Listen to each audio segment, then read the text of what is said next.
एक पुरानी कहावत है कि कुत्ता आदमी को काट ले तो वह खबर नहीं, लेकिन अगर आदमी कुत्ते को काट ले तो वह खबर है। यानी जो कुछ स्वाभाविक नहीं है या किसी रूप में असाधारण है, वही समाचार है।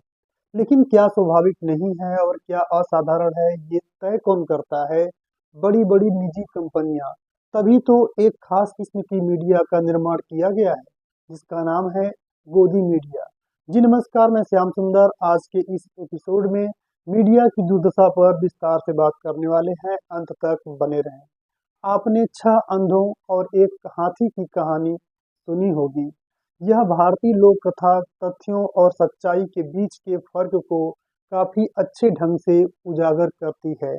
यदि आपने भी नहीं सुनी है तो पहले गौर से सुनिए कहानी को, उसके बाद आते हैं मुद्दे पर।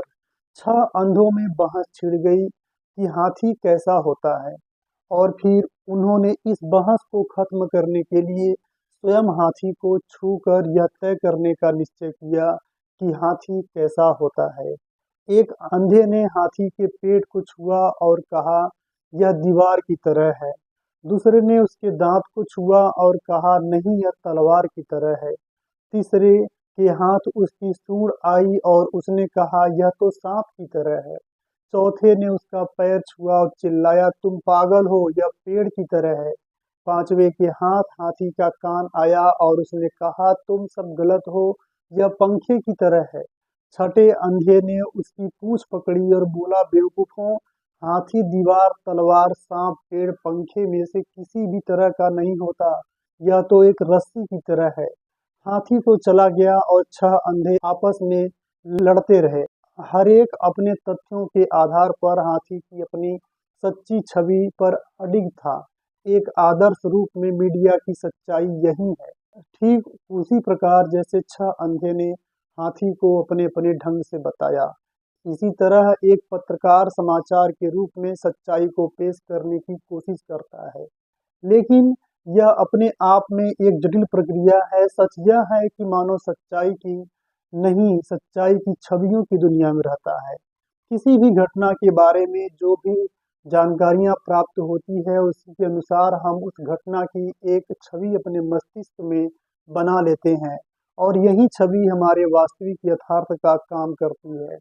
एक तरह से हम संचार माध्यमों द्वारा सृजित छवियों की दुनिया में रहते हैं। दरअसल यथार्थ को उसकी संपूर्णता में प्रतिबिंबित करने के लिए आवश्यक है कि ऐसे तथ्यों का चयन किया जाए जो उसका संपूर्णता में प्रतिनिधित्व करते हैं। लेकिन समाचार में हम किसी भी यथार्थ को अत्यंत सीमित चयनित सूचनाओं और तथ्यों के माध्यम से ही व्यक्त करते हैं। इसलिए यह अत्यंत महत्वपूर्ण हो जाता है कि किसी भी विषय के बारे में समाचार लिखते वक्त हम किन सूचनाओं और तथ्यों का चयन करते हैं और किन्हें छोड़ देते हैं।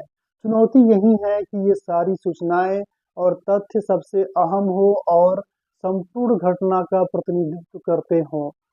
तथ्य बिल्कुल सटीक और सही होने चाहिए और उन्हें तोड़ा मरोड़ा नहीं जाना चाहिए। जैसे छह अंधों और एक हाथी की कहानी को ही लें, वे तथ्य या सूचनाएं जो हर अंधे ने हाथी को छूकर प्राप्त किए, अपने आप में सच थे। हाथी का कान पंखे जैसा होता है, लेकिन हाथी तो पंखे जैसा नहीं होता। इस तरह हम कह सकते हैं कि तथ्य अपने आप में तो सत्य होते हैं, लेकिन अगर किसी संदर्भ में उनका प्रयोग किया जा रहा है तो उनका पूरे विषय के संदर्भ में प्रतिनिधित्वपूर्ण होना या कई तथ्यों को मिलाकर देखना आवश्यक है। उस स्थिति में तथ्य यथार्थ की सही तस्वीर प्रस्तुत करते हैं। लेकिन जब मीडिया किसी सुनियोजित निजी हाथों से संचालित होने लगती है तो छह अंधों की तरह खबर दिखा ही नहीं पाती, बल्कि कठपुतली को संचालित करने वाले इंसान की तरह खबर को बताया जाता है। ऐसे में देश का चौथा स्तंभ कहे जाने वाले मीडिया की विश्वसनीयता खतरे में जाना स्वाभाविक है। लगभग सभी मीडिया में अपने अपने एजेंडे को जनता के सामने परोसा जा रहा है। जनता से जुड़े वास्तविक मुद्दे प्रकाश में आ ही नहीं पाती। मानो अपनी एजेंडा और मनोरंजन के आगे मीडिया का कोई काम ही नहीं है, और यही करके देश की दशा और दिशा को तय करने में कामयाब होती आ रही मीडिया देश को किस गर्त में ढकेलने की साजिश कर रही है, इसका अनुमान लगाना कठिन है। जी हाँ, वर्तमान में यही हाल है भारत का। भारत में लगभग 70,000 से अधिक समाचार पत्र हैं। 670 उपग्रह चैनल हैं, जिसमें से 80 समाचार चैनल हैं और अधिकांश मीडिया निजी हाथों में है और बड़ी-बड़ी कंपनियों द्वारा नियंत्रित है। ऐसे में मीडिया की स्वतंत्रता पर गंभीर खतरा मंडरा रहा है।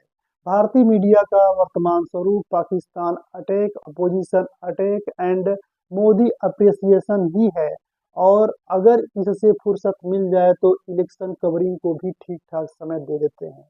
लेकिन जनता से जुड़े गंभीर मुद्दे बेरोजगारी, क्राइम, बेलगाम अफसरशाही मानो कोई मुद्दा है ही नहीं। सरकारें जनसुनवाई पोर्टल से अफसरों की रैंकिंग तय करती है और समय-समय पर पीठ भी थपथपाने से बाज नहीं आती।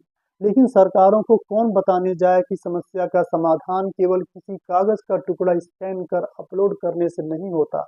इससे तो मात्र प्रार्थना पत्र का निस्तारण हो सकता है, समस्या का निस्तारण कतई नहीं। यकीन मानिए, आलम यह है कि आप किसी जिले के जिलाधिकारी के खिलाफ भी उच्चाधिकारी को प्रार्थना पत्र देंगे, तो भी उस प्रार्थना पत्र का जांच अधिकारी लेखपाल ही होगा और एक कागज का टुकड़ा लगा निस्तारण कर देगा और इसके खिलाफ यदि न्यायालय में न्याय मांगने जाएंगे तो सालों साल तारीख पर तारीख लगते लगते पीढ़ियां गुजर जाएगी। यही हाल है वर्तमान स्थिति न्याय का।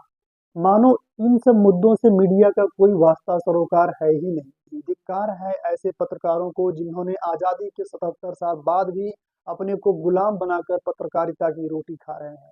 मेरा कहना आप सभी से यही है कि जो काम आप मीडिया को सौंपे हैं, वो काम अब खुद करना होगा और निडर होकर जुल्म के खिलाफ आवाज उठाएं।